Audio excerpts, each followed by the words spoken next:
Hello, everyone. Good afternoon and welcome. My name is Stacey Avina. I'm the Senior Marketing Manager at UBM Fashion. And today we are here to discuss insider secrets, how to build your business at Magic. This is an amazing perspective on how to successfully prepare for the upcoming market that's just 2 weeks away. Before we start the presentation, I just wanted to go through a few little housekeeping items. There is no dial-in to the call, so please make sure that your link is working. If you have any issues with your link, please let us know in the Q&A log, which is on the portal that you're logged into. To hear the presentation, make sure your computer volume is turned up. Sometimes we have our settings at mute, but just make sure your volume is turned up. You will be placed on mute for the duration of the call. To ask any questions, please, again, use that Q&A button, and we have a few people here that will be able to answer those questions for you. And we are going to do a roundup of Q&A towards the end of the call. So we'll get to your individual questions online. We may even ask it if it's valuable for the greater audience. As a reminder, this presentation will be sent about 24 hours after the call ends. We'll also be posting it to our new ubmfashion.com educational site. That's found on ubmfashion.com/education. So before we dive into the presentation, I wanted to talk about 2019. We usually get a lot of inquiries on social media asking about next year's Magic, right before the current market actually launches. I did want to share that Magic will be back in Las Vegas on February 5th through the 7th. Sourcing Show will open Sunday, February 4th. So be sure to jot that down, save it to your phone, add it to your calendar. We also have a slide there that's showing, so feel free to take a screenshot of that if you'd like, and make sure that you have that and save that date. Again, February 5th through the 7th, sourcing opens February 4th, and we're back in Las Vegas. And now what I'd like to do is introduce our speaker, Mercedes Gonzalez. She is the founder and director of Global Purchasing Companies. And for those of you who have been to Magic or you haven't been to Magic, if you've sat in on one of her presentations, I'm sure it left an amazing mark on your business and what you're going to do for the future. Mercedes is a top-notch, sought-after consultant, speaker, and overall fashion trade show guru. And today what she's going to do is not only go through how to build your business at Magic, but she's going to share some really cool retail tips and tricks. In addition, we're also joined by Celeste Boehm, VP of Retail Engagement at UBM Fashion, and Belinda Pina, Sales Director for our fashion business. If you have any questions, again, please use that Q&A, and we'll be sure to get back to you on that as soon as we can. And now what I'd like to do is turn it over to Mercedes to begin the presentation. Good morning and good afternoon, everyone. I have to tell you, this is a really special Magic for me. I will be celebrating my 20th year of business, and I will be celebrating my 50th time to Magic. So I feel like I'm in a good position to let you know what to expect and how to work the show the best way. And yeah, so I might feel a little verklempt. So if you see me, feel like giving me a hug, I'll definitely hug you back. So let's start with Magic at a glance. It is definitely one of the largest fashion trade shows that's been consistently running in the United States. And I just want to tell you a point of view that I take very personally. I travel to at least 50 trade shows every year in 8 different countries. So when I'm talking to you about the best of the best and what to expect, it really does come from experience and from the heart. So having said that, being at Magic is really like traveling to different countries without a passport and visiting all of these, every single type of product category that you could possibly imagine. So a lot of you that are just starting your business and not really sure about what's going to make your boutique or your brand a little bit different, this is the time to just come in as a sponge and walk all of the shows and really reflect on the things that you're going to find. So it's one pass, one magic pass will get you into all the shows: Women's Wear Daily Magic, FM Platform, Project, Sourcing. And I just want to kind of put a footnote there. For the people that are registered for sourcing, the designers, you won't be able to go into the ready-to-wear area of the show. And for obvious reasons, that corporate espionage is very intimate in our industry. So that's why you don't have privileges to the other part of the shows. But for those buyers that are registered as retailers, you will be able to attend the sourcing show. And that's really the fun part, because you're really looking at future of what's going to happen a year from now in fashion when it comes to trends of fabric and trimmings. And also when you're starting to think about developing your own private label. So we have the 10th Project Women, Stitch, the Collective, Full Trade Show, the Children's Club, Curbs Las Vegas, Footwear Sourcing, and actually so much more when we get inside the neighborhoods. So let's take a ride together and see the show. The other part that I want to mention about Magic, it's not only about the exhibitors that you're going to see, the trends that you're going to see, being first to market with a lot of new brands and a lot of new trends, but also the opportunity to network and be with industry professionals and your own peers. I feel like all of those lessons that we learn together are very valuable and an important point. So it is broken down by categories and subcategories. You'll see the women's and the different shows that cover that. You'll see the men's and the different shows that cover that too, including Project Men's that I didn't mention before. We have the footwear that's broken down by neighborhoods and price point, and children's that's also broken down by footwear and ready to wear. And of course, the sourcing that we're going to get into a lot of detail. So I also want to mention something that's really important that differentiates this show from other shows. You're also going to see a wide variety of price points. So good, better, best pricing is a strategy that we definitely want to kind of implement in your retail situation. You want to have a nice variety of price points without being too exaggerated. So for example, you're not going to have dollar accessories and $1,000 gowns, but you'll definitely have the variety of price points within your product level type. And you could ask me more questions about that later. So it is, and I want to tell you, after 50 times of being there, an overwhelming show. I still, when I walk in through those doors, have to catch my breath, say a little prayer, and then just move forward. And it's so important to have a plan of action in mind that we'll talk about, but you have to really leave yourself open to new opportunities. And for those retailers that might be doing a lot of buying online now, or maybe it's your first Magic, but you have the experience of shopping, it is really important and what keeps us competitive to look for new areas and to look for new categories. So I'm just going to give you kind of a quick overview now of the map, and then we're going to talk about each of the places in specific. So we have sourcing, Women's Wear Daily Magic, FM Platform, the sourcing, footwear, and the footwear, all in the Las Vegas Convention Center. That's one of the campuses that you'll be attending. The Women's Wear Daily Magic, you're going to find a lot of the more trendier, fashion-driven, kind of moderate price point or opening price point for a high-end boutique. I always take an interesting point of view with the word young contemporary, because to me, when you say young contemporary, it means like somebody in their teens or early 20s, and I find so much great product that are great margin builders in that area. That necessarily doesn't mean that it's a young person.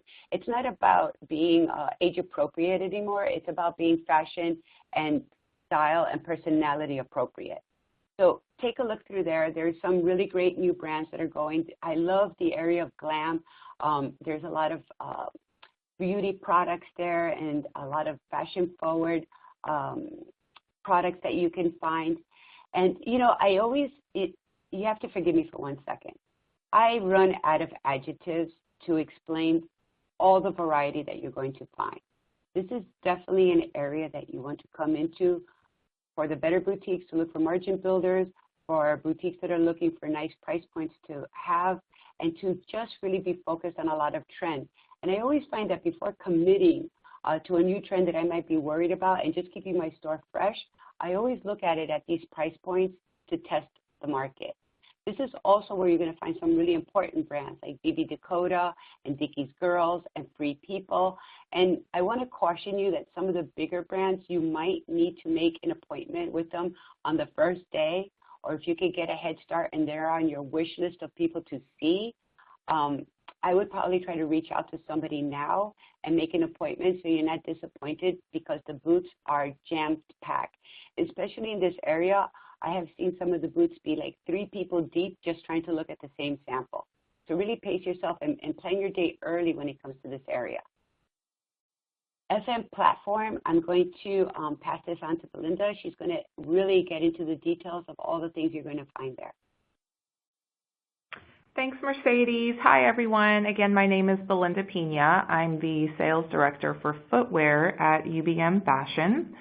So FN Platform is a very unique show within Magic as a whole, in that we are an international footwear show. So, just a quick overview on footwear for those of you who may not carry footwear right now in your stores or on your websites. Last year, the footwear industry brought in $82 billion in sales. So right now, I think, no matter what conversation you're seeing in the fashion scope or, wherever you turn, footwear is in high demand. It's definitely a major trending item. So I think that it definitely deserves, definitely a visit. So at this point, the assortment, creating a real head-to-toe shopping experience for consumers, I feel is key. As a consumer myself, just stepping outside of my sales role, I would say on the average, I buy at least 1 pair of shoes per month. So that's just something to consider. And with FN Platform, we have a full lineup of over 1,000 footwear brands sitting on our floor. And also, before I missed the opportunity, the footwear show, we are in the Las Vegas Convention Center, South Hall, levels 1 and 2. You will find FN Platform. We have 7 fully merchandised lifestyle neighborhoods. One of them, On Point, is on level 2, and the other 6 are all on level 1.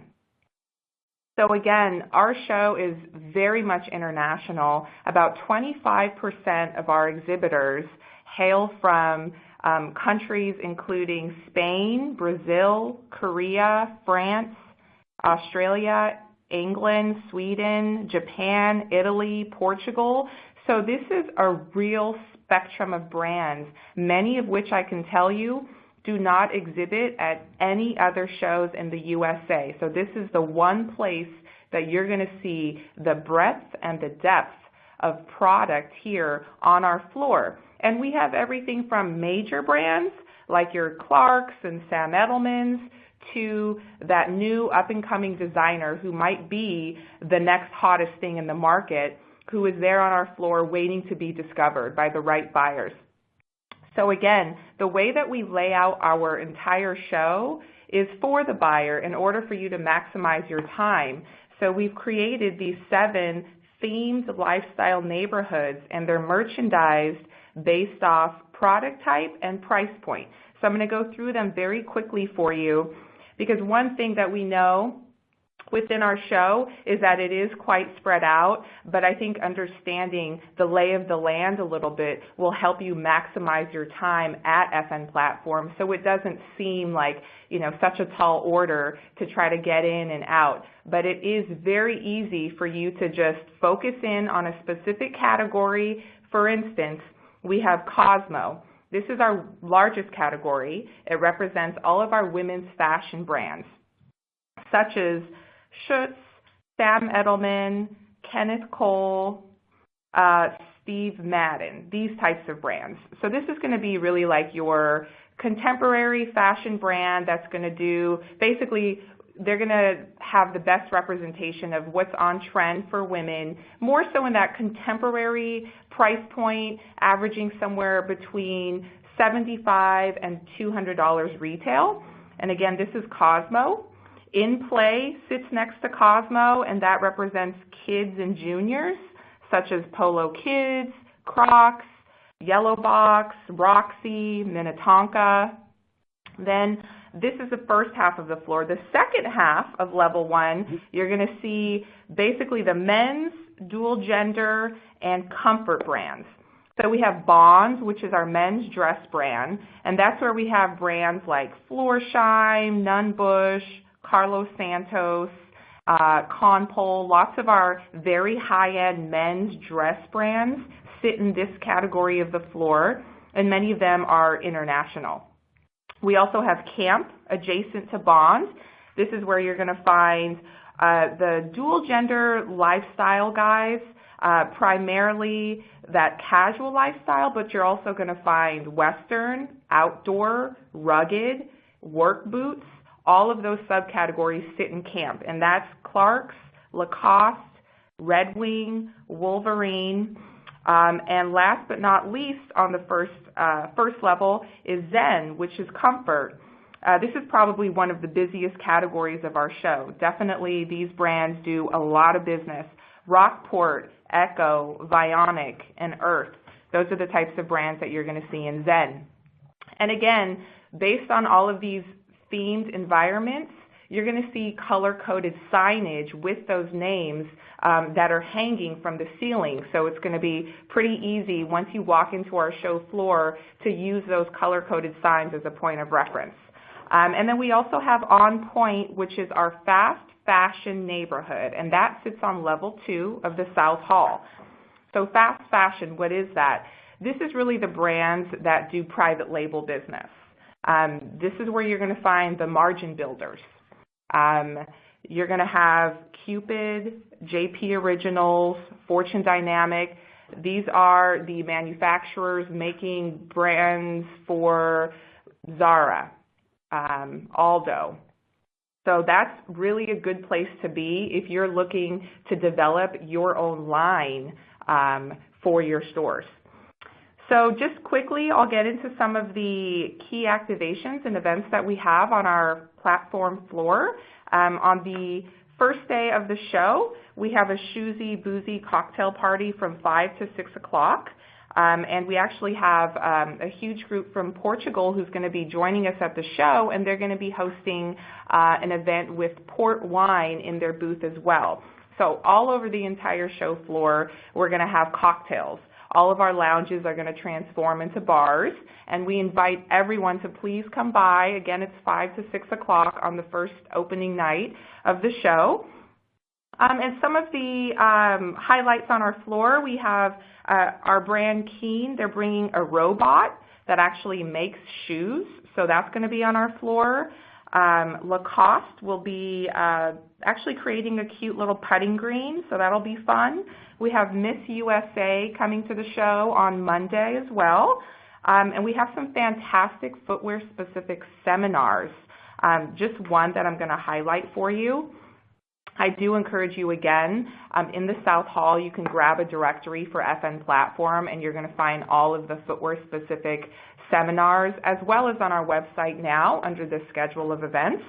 But there is United Shoe Retailers Association has a seminar, and they've entitled it Putting the Independent Retailer First. So it's really going to be educational, and I invite everybody to attend.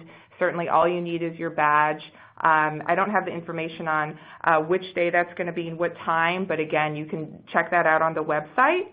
And I think that's all I have. Thank you so much. And I invite any questions. You could send them through the portal, and I'll be happy to answer them after at the end of the presentation. Belinda, that was wonderful information. Thank you. And I just want to add again to her point that it's so important, if you don't carry footwear, to even try some footwear as in your accessories department. So it could be like the flip-flop of the season, or if you're carrying activewear and yoga wear, maybe traveling through Zen and seeing some of the things that might accent some of the things that you're already selling. Because honestly, trying to get those UPTs, those unit per transactions up, selling to the same number of people, but selling more to each one is really one of the retail strategies that we advocate. So also talking a little bit more about the private label and sourcing at Magic. So if you are developing a brand, or let's just say that you are already a retailer and do very well, you're at the beach, you have a resort store with flip-flops, this is the place to come in where they would brand your boxes, brand the labels inside the shoes. To actually, it might be a nice gift with purchase if the price point is low enough, or it might be just branding the store or your own label. So consider walking through the sourcing footwear and the private label of the fast fashion also. So talking about sourcing at Magic, and I'm going to give some tips to the buyers that are coming in for the first time as designers. It is very big, very, very overwhelming. I feel like a lot of people have the misconception that all the factories want container full of merchandise. That is not the trend anymore. You're going to find some really beautiful things, some easy to work with factories, a lot of product development, which means when you walk through the booths and you see the things that the factories make, they could take whatever they're making now and just tweak it a little bit more to add your own signature. So as a retailer, I really advise that you take some time, maybe on the last day, just to kind of look through it, get a feeling, really educate yourself, really be that credible expert when it comes to costing. So I feel like that's really something important that every buyer doesn't even learn in school, understanding what things actually cost to make. And that way you become a better buyer because you know what you're doing from the roots of it all the way up. There's also going to be a really special screening of the documentary River Blue. If you haven't seen it yet on Netflix, this is a nice way of educating yourself a little bit more on what it is to be sustainable, especially in this industry. And it's also a very nice way to network with like-minded people. So it's going to be August, Monday, the 13th at 1:30, again at the North Hall, and it's going to be in room 250, which is upstairs. And there's going to be plenty of signage to help you get around with all of that too. So the second campus that we're going to be working with is the Mandalay Convention Center. Now, there is a lot going on, and I should mention, regardless of what Google Maps tells you, it's going to take you an hour to get from the convention center to Mandalay. So if you're planning on doing a workshop, or if you're planning on having an important meeting that you have to be there on time, just give yourself enough time to deal with getting there. So we're going to talk about each of the areas, but I just wanted to give you like a general overview of what it looks like.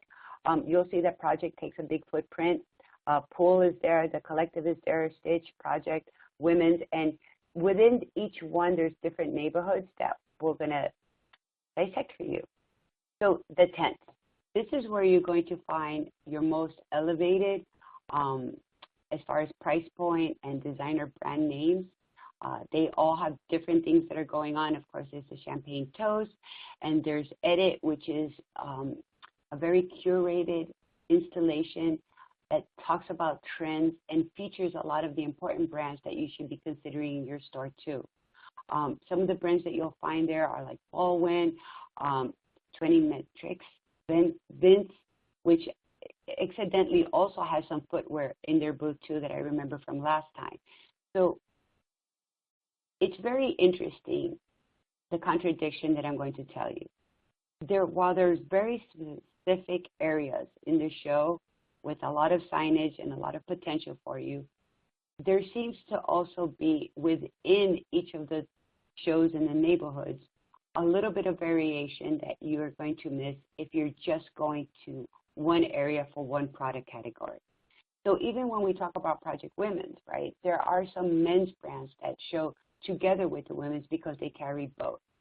So don't just pigeonhole yourself to what the label of the neighborhood might sound like. It is important to visit all the neighborhoods within all of the shows. So Project is more contemporary, it's denim driven. I feel like there's a lot of excitement when it comes to fashion forwardness and trends in this area. Some of the brands, again, a lot of warning, they're going to be jam-packed. So try to make your appointments early, or try to get there early enough so that you can make an appointment for Tuesday and Wednesday, which is fine. And I'm going to give you some tips on doing that too.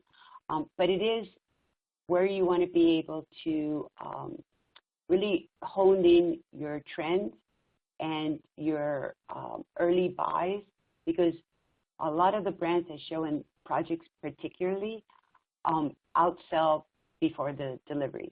So it's important. We're going to talk about OpentoBuy and how to spread your dollars out. But if you're going to place your spring orders, these are probably the brands that you want to allocate your dollars first to. So the collective, it's more of the branded and licensed apparel. There's a lot of men's accessories, which we've been getting a really great reaction. So whatever you can find in men's accessories, and it's not just your typical tie and sock. We're looking at men's jewelry for the first time being really strong at retail, especially as we get into more of the holiday season. So just keep that in mind too. For the trade show, I always find like the energy level here is super high. It's a lot of young brands or a lot of funky, little quirky brands that are going to be showing. It's really nice too when you see a brand that starts over at the Pull Trade Show. Maybe they started with T-shirts, and then you see them graduate and they move into like Project, or they move into Women's Wear Daily Magic. It's just really nice, and especially when you were one of the first buyers to take a chance on them. This is also the only area of the show where there's a small cash and carry, and I always like to buy a few things so that I can really excite my clients or my customers by posting something on Instagram and telling them, you know, by Friday it's going to be in the store because I'm taking it with me. So creating that buzz and also building up the fact that you're a credible expert, shopping the most important trade show in Las Vegas really adds a lot of credibility too. So Project Women's here, you're going to find a lot of denim. You're going to find the more elevated brands. You're going to find brands like Black Halo. Again, you're going to find a smattering of accessories, of footwear, of beauty products, of home decoration. So this is really more of a lifestyle kind of section at a more elevated price point. So, and you know what? That word elevated sometimes intimidates people. It's not overpriced. It's the price point that a lot of retailers are really focusing in right now, because it's very hard to compete in the budget price points and the low-end price points. That's why we really talk a lot about doing private label, but this contemporary price point seems to be the sweet spot right now in retail. So really consider it. If you feel it's a little bit out of your range, I'm not asking you to spend 50% of your open to buy on here, but try a little higher price point with 10% of your budget and just try to feel it out. And you're going to see how easily you can start creeping up on some of your price points. So Stitch, this is where I find a lot of my easy, breezy kind of clothing, a lot of the bohemian looks you're going to find here. I also find some extended sizes, some plus sizes in this area. So really take a look and a feel for this area too. Children's Club, so they have moved it. For those of you who have been at Magic, this is the first time that it's coming back to the Mandalay. It's very well edited. It's very well curated. I always call it like you have to have a little section in your shop if you don't carry kids, especially during the holidays, maybe even Mother's Day, Father's Day, where they love to do that mommy and me kind of look or daddy and me look, or especially for the holidays for gift items. So if you don't carry children, and you just want to bring just a little sprinkle of something like an impulse buy for the holidays, this is the place to go. And you're going to find that a lot of the children vendors will also be showing immediates, and I'll talk a little bit more about that when we talk about OpentoBuy. So if you're just trying something or you're just bringing it in as a seasonal product, this is a great time to do that too. So Curves Las Vegas, this is where you're going to find a lot of the intimate apparel. And again, I really caution you, if you're a lingerie store, great, you know what to do. You're going to go in there and buy the brands that you love and actually discover a lot of new brands. You're going to find that there's also a lot of swimwear brands that are going to be in this area too. But for those boutiques that don't carry intimate apparel, just consider some of the accessories that go along with it. Like one of my favorite brands that you'll find there is Fashion Forms. They're the ones that have the stick-on bras and the bra extenders and the little like tummy control. And it's great because it's an add-on, first of all. And second of all, you will close a sale with somebody that has a question about how something fits. So just consider a little sprinkling of that. Probably just throw it into your accessories category and go forward with it. And you'll see that you're going to do very well. The next one, the next part I like to talk about are the seminars. I'm going to be jaded and recommend that you come to see me. I do the morning one on Monday at 9 o'clock. where we walk you through it a little bit more physical and give you a little refresher course on buying tips. But really take advantage of some of the trend reports. Like Doniger has a fantastic one on Monday also, where they really go into depth, not only what you see on runway, but how to translate that into something that's going to sell in your store. There's some really great how to do business as far as like understanding pricing and social media. I really love the one about marketing because that is always something new happening with that, and it's so important to stay on top of what the new trends are, like with these micro influencers that everybody's talking about. So it's not about Beyonce so much anymore. It's about Mary that goes to church and everybody in church loves what she wears. So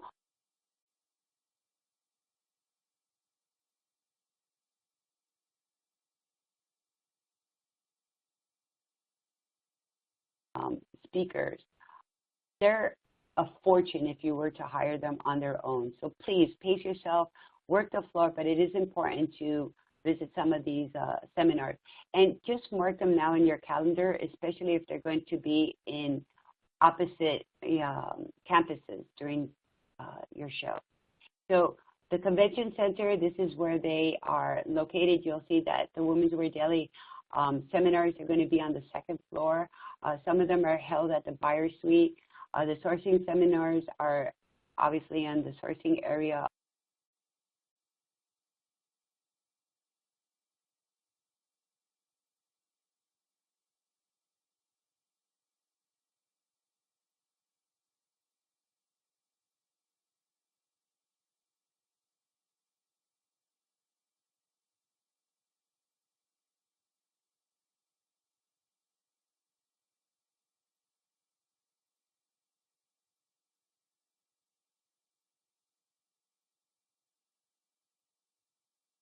Used to walking, not only mentally are you going to be fatigued, but physically.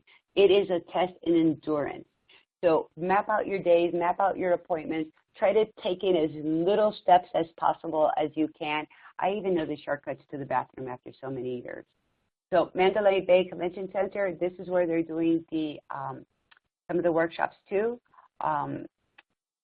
It's kind of difficult to kind of direct you visually, but you'll see that once you get there, you walk through the main, you go up the escalators, you go through the main doors, you'll see the signage as where the seminars are going to be. And don't forget the buyer suite on level 1, which is near booth number 34172. That's a good area actually to take a break to, and where some of the seminars are going to be held. So the show hours on Sunday, sourcing starts a little bit early. It starts on Sunday at noon, and it runs until about 6 p.m. So if you are just curious and you're coming in early before you do the show, I'm speaking to the retailers, jump in, pick up your badge, and walk the sourcing show just so you get like into the cycle of the whole trade show business. Monday, Tuesday, and Wednesday, on Monday and Tuesday, the show will run from 9 to 6, and on Wednesday from 9 to 5. And I just want you to keep in mind one thing. It is a big show, and the rule that I tell my clients and I tell my staff is first man in and last man out. And it's okay to take breaks during the day, but it is a lot to cover, and you need to pace yourself. So there are some really great opportunities to get around. There are the shuttles, and I recommend them not only because of the convenience of just getting there and not having to pay for a taxi, but sit next to somebody that you don't know. I mean, if you're going with your assistant or another buyer or somebody from your group, separate each other and sit next to somebody and start a conversation. And I have to tell you, like, I could write a whole book on like advice I've gotten on the Magic Bus. Seriously, one of the best advice I ever got was just after 9/11, and I want to tell you that everything was like a ghost town. Vegas was a ghost town. The trade show was a ghost town. There was a moratorium on flying, so if anybody remembers that. And here I am sitting on the Magic Bus, getting to the convention center, and I'm sitting next to an elderly man, and literally there were like 2 other Japanese guys, you know, on the bus. And I'm looking at this elderly man, and I said to myself, like, if anybody doesn't belong here today, it's this man. So I had to ask him, like, what are you doing here? and he said that he owned a family department store. He is the second generation. It was his grandfather's. He was running it, and now his grandson is running it. It's 3 generations of family, and he has learned that over the years that when there is a crisis, when people are sad and depressed, they go shopping. And if you don't have something new to offer that consumer, they're just going to keep their money and stay home. So learning, over the years, he's been through a couple of world wars. He went through the Depression. He went through recessions. He knows that consumer behavior is what drives consumer traffic. And understanding that was one of the best lessons I ever had, and I had it on the Magic Bus. So please take advantage of that. There are limousines and shuttles that will take you back and forth from the convention center to the Mandalay Bay. And here's my best tip. To get from North Hall to South Hall, there's going to be these little carts, these little golf carts that you can take back and forth. It's quick, it's efficient, and again, another opportunity to network. Uber and Lyft at Magic, they have partnered up, and you can use special promotion cards that you'll find in your show book, and you'll find online also. And there is also a free airport shuttle. It runs on the last day of the show on Wednesday, and it starts running at 2. It says a.m., but I'm almost going to guess that it's p.m. 2 p.m. to 7 p.m., and it departs from the South Hall. Again, another opportunity to take a break, money-wise, and to also network. So there are a lot of brand books and show planners. You could go online and kind of map out your day, the exhibitors. Definitely take a look at the seminars, work out your schedule. I am definitely still a pen and paper person. After I've done all of that on the computer, on the system, I still write it down on a piece of paper and put that in my pocket. There is a service that is really surpassing every other trade show I've ever been to. When they first told me about this a couple of seasons ago, I was like, Celeste, are you kidding me? Like, you're really going to be involved with like answering every single email question that you get? And it's absolutely true. It is like your own personal assistant, your concierge. Take advantage before, if you're looking for something really micro-specific that we didn't cover today or that you're concerned about, send an email to retailrelations@ubmfashions.com. It's going to be on your screen for a little bit, so screenshot it. It is probably the best resource that you're going to have before going to the trade show. So there are many new, and this is like exciting news. I was just at the convention center, and they have updated all the restaurants. There's food from around the world. It's very reasonably priced, so that's very good news for all of us. You don't have to leave either campuses to find something to eat. There's going to be help desks throughout the show. There is also Wi-Fi available, which is really important, and the lounges. And again, don't think that you're like slacking off. Everybody needs to take a break off the floor. And again, a beautiful opportunity to network with other retailers. So Shop the Floor is an app that you'll find. Think of it as all the little line sheets and all the little mini showrooms that you're going to find in this one app. And there's going to be people on the floor that's going to help you navigate and understand and use the app to your best advantage. So my favorite part of this presentation, the tips of running the show. So make sure that your confirmation is complete and that you have your email and that you print it so that when you get to the show, you can print out your badge. They're not going to be mailed, and I promise you the line to register at the show is at least an hour long. And this is not the best use of your time. So make sure that you have all of that set up. If you have any questions, if you haven't gotten your email confirmation, it's okay to go ahead and email UBM, and they'll be more than happy to see where the hiccup is. Packing for the show. So once you're done register and you have all your documents and ready, it's important to pack enough clothes. And I just want to tell you one thing too. It is freezing cold inside of the convention center. But last week in Las Vegas, it reached 117. So I don't care what anybody says, it's dry heat. I cook things at 117. So it is horribly hot outside and frigidly cold inside. So carrying a light sweater, a little jacket, that's going to be great. And as far as dressing professionally, that I have one of my tips here, I love it when we walk around and we see just really wild characters that have taken every fashion trend. I love when we go into like the men's area where we have the churchman and the church lady all dressed up with their hats and matching shoes. I adore it. I think it's fashion. I think it's what we do. It's the passion that we have. Having said that, I also look around and see people in like sweatpants and flip-flops and T-shirts, and they look like a homeless person on laundry day. That is not acceptable. I understand that you want to be comfortable, but we are in the fashion business. We are not selling pencils. We're not selling paper products. We're in fashion. So if I had to give you a tip, think about your first date. You're going on a date. You want to look cute, but you don't want to look too easy. That's my tip. Projections. Having an idea, especially with the new stores, of what your budget is and what you're thinking of spending, and having it out by product category is very important. For those of you that already have been in the business, it's important to kind of get a feel, and actually I have a whole slide on that, on where your business is directing itself and going forward with that. Business cards, again, this is a part of your presentation. This is part of your marketing. This is part of your aura that you're presenting as a credible professional fashion person. It's your business card. I can't tell you, like when we collect business cards at some of our workshops, how many of them have that same little girl holding the bag from Vistaprint that's free, and then there's typos on it, and they all have like kind of like a weird email, like cutesy 96 is not a cute email. It's not a professional email. This is how you're presenting yourself.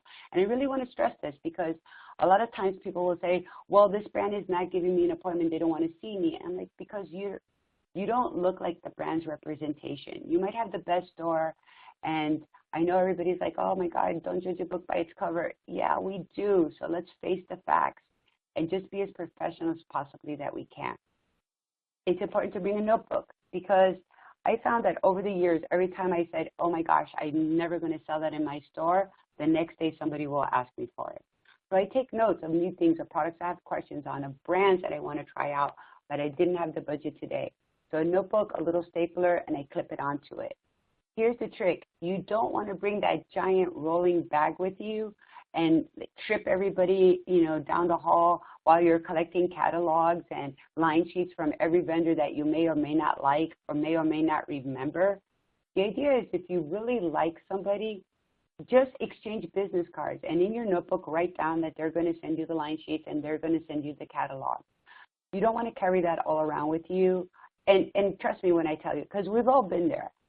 I have literally collected all of these catalogs when I first started out. I spread them out on my bed, and I was like, yes, I'm going to get ready to write my orders. And you know what I did? I started to cry because I can't remember everything that I liked or didn't like. Or sometimes you just grab the line sheet because you kind of feel bad for the vendor, and then you're like, was this a yay or a nay? So we're going to talk about buying in a second, but the idea is that, please, hear me out. Do not be a catalog collector. Cell phone and charger. This is really important. Buy yourself a really good backup battery because I feel like the convention center just eats up cell power. So you want to have one that at least has 2 full charges while you're working. And of course, if you like to work from the hotel room, it is important to bring your laptop so you can kind of balance your budget and do all of your emails and try to catch up with the store. But a lot of the hotels also have a business center that you can use. So that's one less thing that you can have to think about carrying. I also want to give you another tip. I only fly with carry-on, especially if I'm coming early to the show.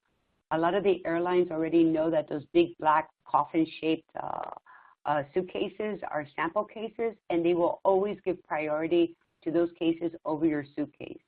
So the chances of your suitcase getting lost going to Vegas for this trade show are pretty high. And I also feel that if you limit yourself to like 3 outfits, 3 days, 2 different pairs of shoes, your makeup and cosmetics, and you're all set. So for the retailers that have been in business, it is really important to be honest with yourself. You need to run a report on your brands and margins. And sometimes it's hard to say goodbye to a brand that you're not making money with. Sometimes our ego doesn't let us let go of a brand that doesn't make money for us. We try many different ways of justifying these brands that don't make money for us by saying that they're, a lost leader or whatever the case. But everything that we buy for the sake that it makes money and we sell it quickly.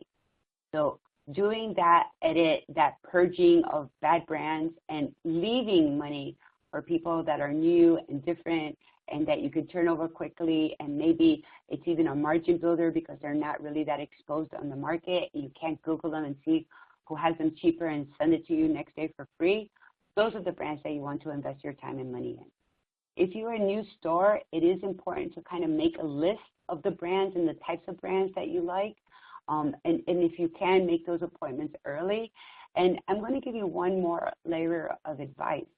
If you're a really new store, it is important to have what we call like a concept book, which is just like an idea of the pictures of how your store is going to look like, or if you have a store that hasn't been built out, a picture of your storefront, the list of the brands that you want to carry, a little bit about how you're going to be doing your social media and handling some of those things. That's really important too. And for your online retailers, I just want to warn you that I'm finding more and more brands do not want to sell to an online retailer, especially if you're new.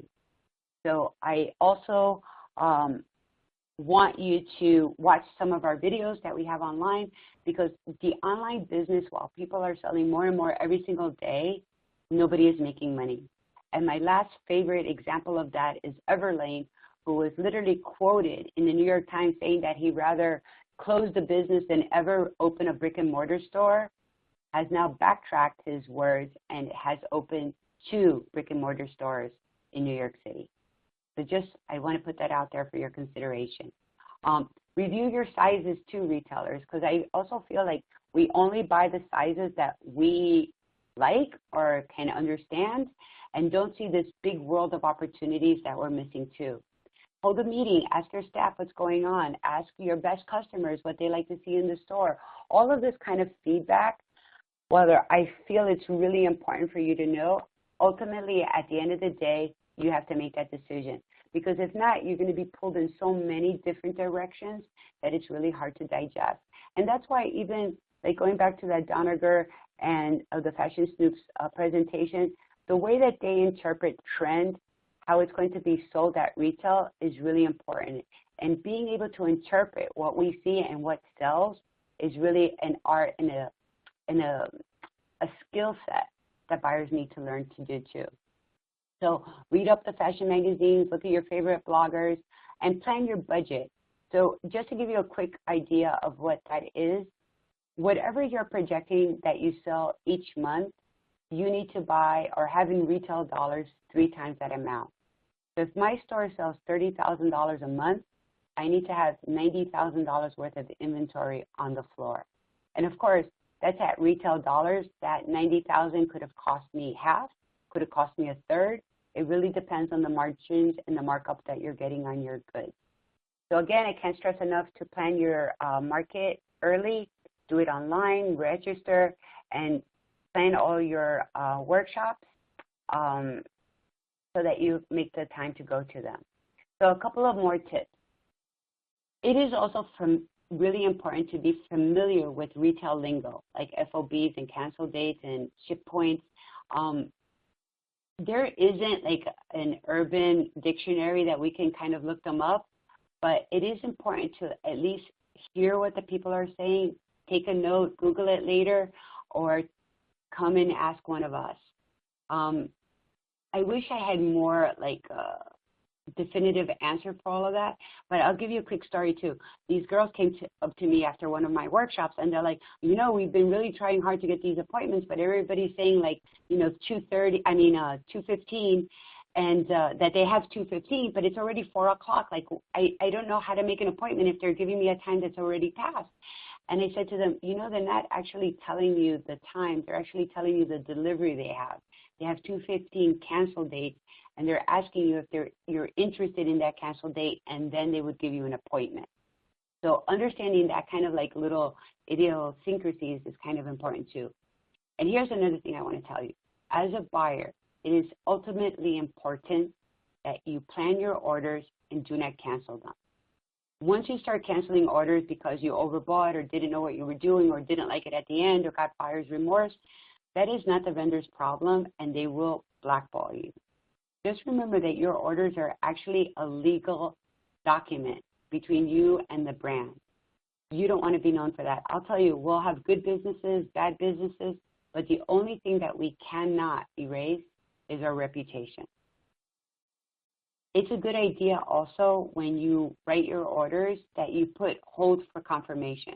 So again, this is the strategy that I implement in buying. Not everybody agrees with it. I have a client that we've been friends for a very long time, and she grew up in the business.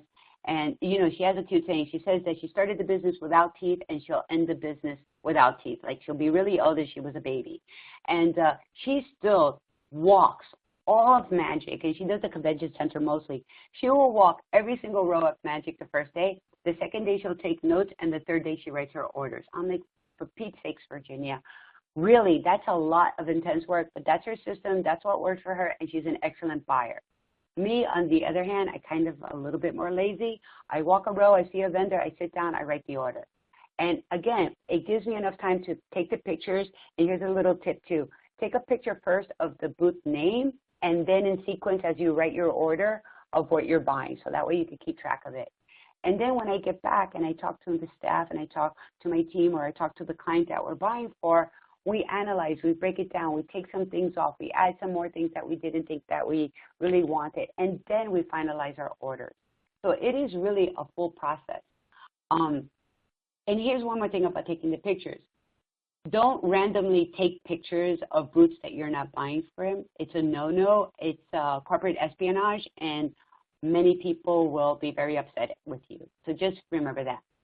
And again, don't buy something because it's very inexpensive or very expensive, and don't buy a brand because it's a brand that everybody's been talking about. Really use your gut feeling with what works. And if it's a very inexpensive price, great. Don't shun that. If it has the quality that hangs with the other brands in your store, then that's a margin builder. You're not marking up just 2.2. Maybe you're marking up 3, 3.5. So that's excellent. And I just want to tell you one thing too. It's very easy to be intimidated, and just remember that you're the buyer. Do not let anyone sell you something. Do not let anyone say, this is perfect for you, this is perfect for your store. What I like to do when people say that, I say, when's the last time you've been to my store? So when to buy. So this is where it's a little tricky, and this is just a rule of thumb. But right now we're getting ready to go into the spring market, and I like to buy at least 45% of my budget up front. And I allocate it definitely with the more important brands, the brands that have limited editions, the brands that I know that sell out because of experience. So I try to allocate it that way. 35% of my budget I buy in season. So that means I'm still buying some back to school stuff. I'm buying some holiday stuff. I'm buying some impulse items for gifts. You want to consider that then. And also, I leave a little budget for margin builders. So at once goods. That literally means they have it in stock today, and I'm going to have it on Friday after the show. And usually when I'm doing my at once or my immediate, it's usually discounted. So it's something that I've already bought but did well with. Now I can still keep it at the same price, but I'm buying it 10, 20, 30, even 40% cheaper and keeping that same retail price. So this is, we're always buying at least 3 seasons at the same time. So in case you haven't guessed it yet, buying is a full-time job, an absolute full-time job. And it's so important, especially for the new retailers, to not think about working in your store. If you work in your store every day, hi, can I help you? You're not working on your store and in your business. And I can't tell you how horrible it makes me feel when so many of you listen to this webinar and then email me and say, oh, I won't make magic because I have nobody to take care of the store. You shouldn't be the babysitter of the store. You should be the boss of the store. So, and OpentoBuy, and again, I don't want to overwhelm anybody that's not familiar with this. There are a lot of expensive programs that you can buy. Again, I'm old school, Excel, pencil, and paper. And what I do is I plan every month. And of course, you're not going to sell the same amount every month. There's a big curve. And I'll give you something that's very surprising for a lot of the new retailers. November is an excellent month for boutiques, absolutely excellent. Starting from the beginning of the month when there's a little chill in the air, people start buying, they really start buying their winter stuff and their fall stuff. There's corporate parties that happen in November. There's Thanksgiving where people are buying a new outfit and a little hostess gift and, you know, something for the family for the Christmas picture or the Hanukkah picture for the holidays. So it is a real great shopping full price month. I find that December is less as exciting because people are now buying gifts and they're buying price, and you know the competition with price and that race to the bottom is something that I really don't encourage you to get involved with. As a matter of fact, I encourage a lot of my clients to take a vacation the first 2 weeks of December and just relax, and then get ready for market and start planning your you know, end of season sales and your clearance sales for January. And when we're looking at our open to buy, also keep in mind like events that you might be having. I know upstate in one of my locations, we have Cauliflower Festival where it's a big deal and 3,000 people come in. So I want to plan something specifically for those kinds of events and my delivery date. And just remember that the cancel date, the last possible date that a vendor can ship you is probably when you're going to be receiving your goods. So please really plan your budget and stay on top of your orders too so that you get them when you need them.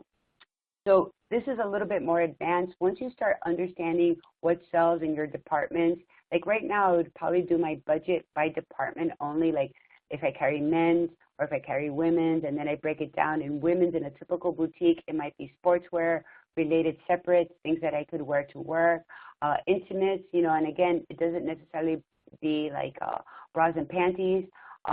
Definitely accessories, which you may or may not count your footwear, and then maybe even some home and gift items or seasonal products. So you'll have 5 departments, and within those departments, you want to start thinking about them and how you're going to break them up too. Like for example, women buy 3 tops for every bottom that they own. Men buy 5 tops to every bottom that they own. So proportionally, I'm always going to give more budget to my tops than I am to bottoms. So a few questions to ask the vendors, and I'm going to address this to both the brands and the designers and to the retailers. The first question I don't want you to ever ask is when you walk into a booth and shout out, what are your minimums?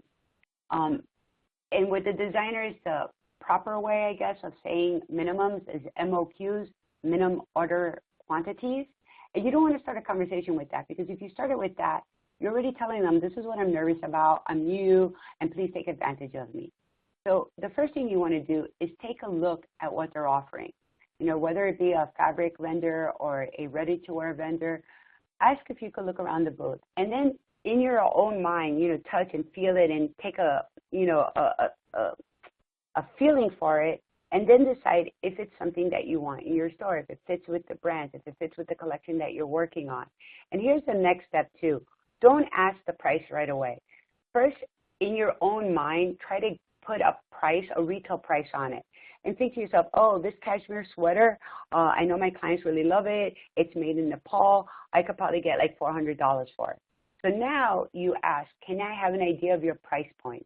So if the guy says, oh, these sweaters start at $400 and go to $10,000, you know, don't blink, don't cry. Ask them why. And again, they might have a really good reason. I personally could not justify it, but they might tell you some great story about how these sweaters are hand knit by a sacred goat hair of the highest mountains in Nepal on a full moon by monks, right? And you're like, oh, wow, that's a really great story, but my guy's not going to pay for that.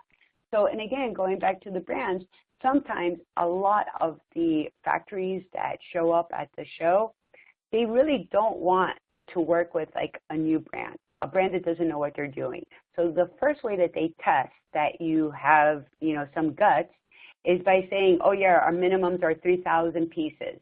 But remember, the way you get to 3,000 pieces, you have to make the first 100.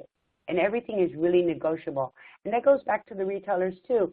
If you're doing a private label and they give you like an absurd number, it's okay to just stand your ground and say, hey, this is not like the national uniform of the town I live in.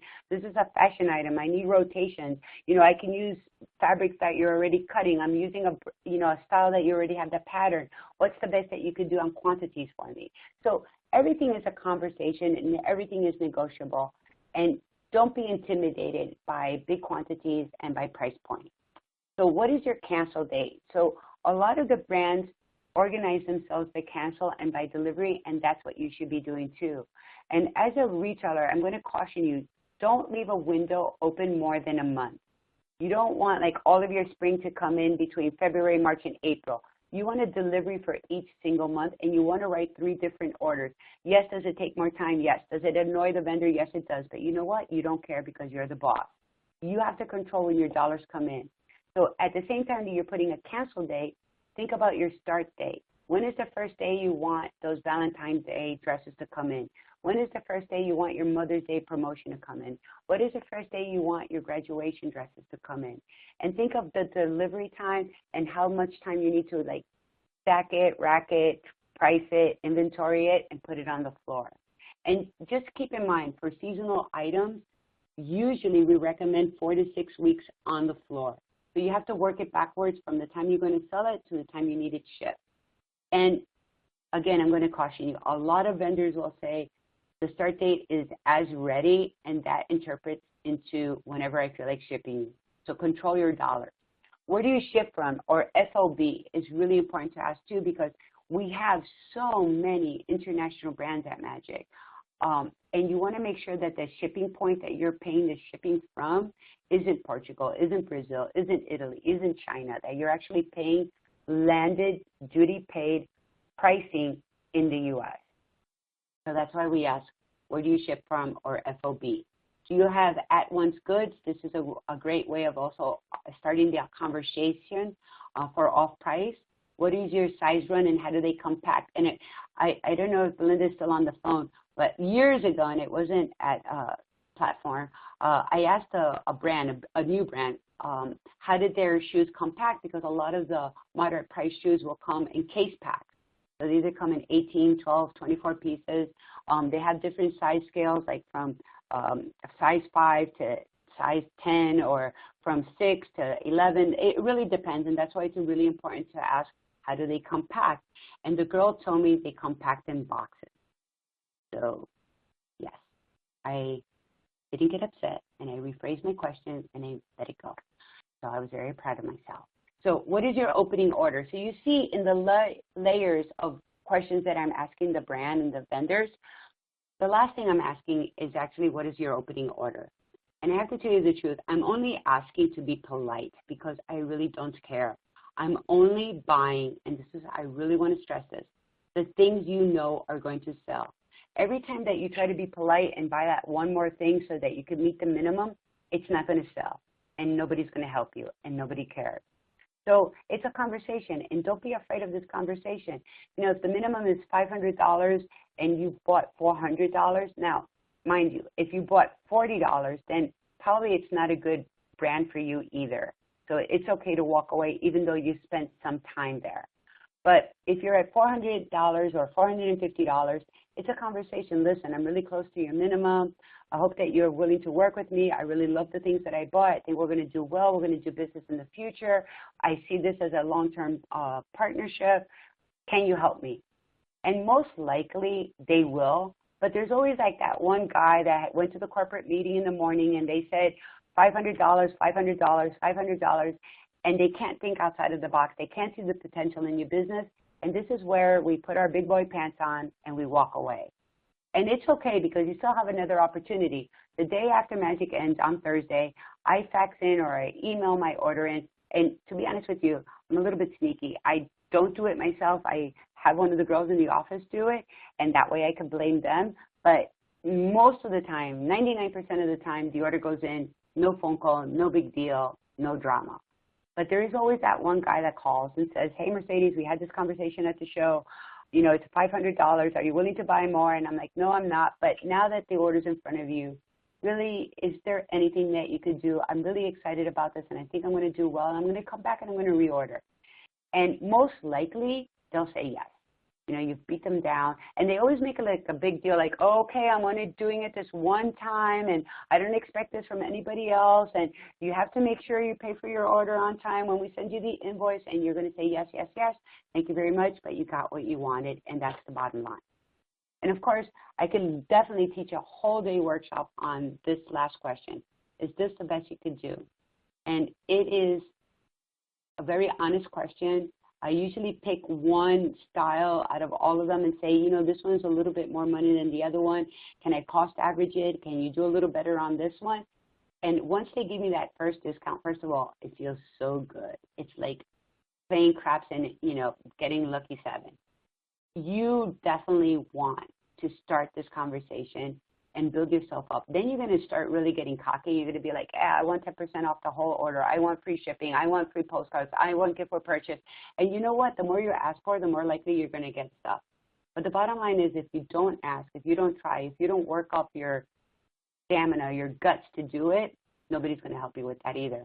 I have literally had a conversation with somebody that had been buying the same brand for over 13 years and never got a single discount, when it's like almost standard procedures to give new stores 10% discount. So tips for shopping early, magic, I cannot stress it enough to start early. Walk row by row. If you see a booth that's really busy, just, you know, peek your head in, give them the card, say, what's a good time to come back? Who should I call? Get another card from them. For those retailers that have been in business for a while, I know we get in our ruts, we get into our routines. I'm very guilty of this. I even get upset when one of the brands I work with, they move their booth to another section or another area. It just freaks me out completely. But it forces you then to at least look at something new. And I want you to set a goal of at least visiting 10 new vendors in 5 different product categories that you don't know, that you haven't visited, that you haven't tried. And that's really what keeps our stores fresh and exciting, and that's what keeps our customers coming in. Do you know that the average customer comes into a boutique retailer situation more than once a month? And for those of you who have been open, you know that conversation like, hey, what's new? And you're like, crap, I haven't gotten anything new this week. You were just here like on Tuesday, right?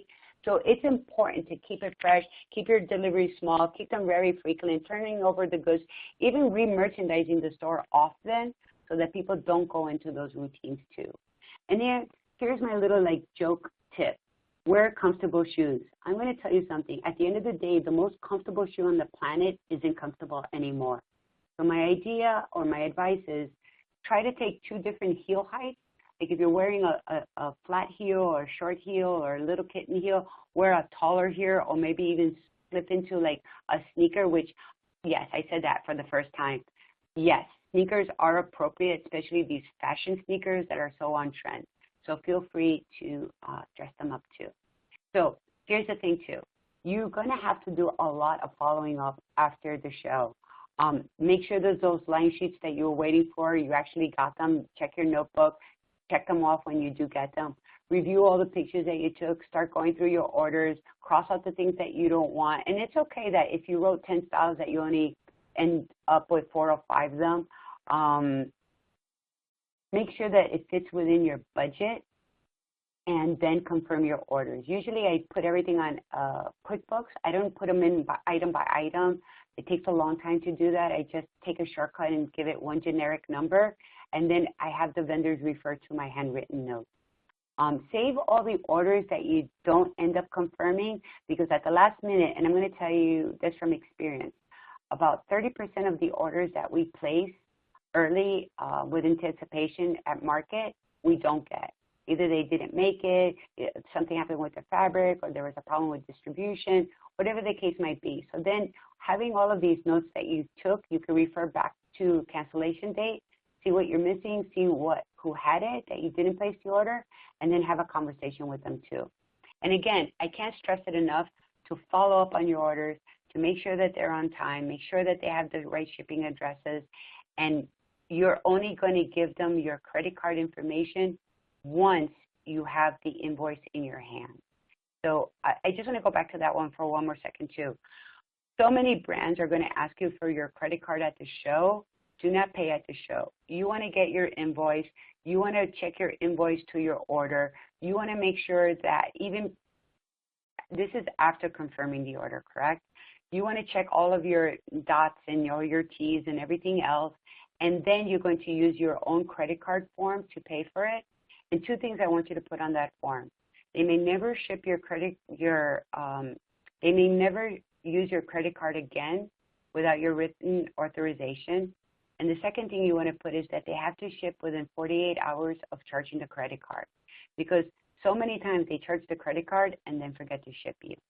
So with all that great advice, I do say so myself, I want you to meet our retail experts, Celeste and Gail and Sandy and Susan and Kelly, Karen, Mindy, Mishika, Drew. I don't have a favorite. They're all just absolutely wonderful people to work with. Sandy, Sandra, you'll meet her at the Buyer's Lounge. She runs that. And Susan, you'll see her at the club. Great people, great resources. I always refer to Sandy as like the walking encyclopedia of vendors. She is very good at all of that. And of course, you have your concierge services email that I really want you to take advantage of that too.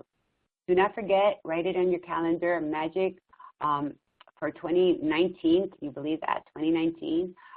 It's February the 5th through the 7th, so it's early in the month. So you want to make sure that you plan for all of that. And this is my information. Please follow me actually on Instagram, it's Mercedes GPC, or on Twitter and Facebook. I do a lot of little posts and especially trend tips that I feel that you might find useful. And this is my big thrill. I told you it was going to be very succinct during this magic. I'm also launching my first book. It's called Chronicles of a Fashion Buyer. And I address why I'm an advocate of GMO and child labor. And I try to do it in a humorous way, but a very practical way. So we're having our book launch on Monday, the 13th. We started off with a Retail 101 class at 4 o'clock, and the book launch is at 5 o'clock. So I hope to see you there.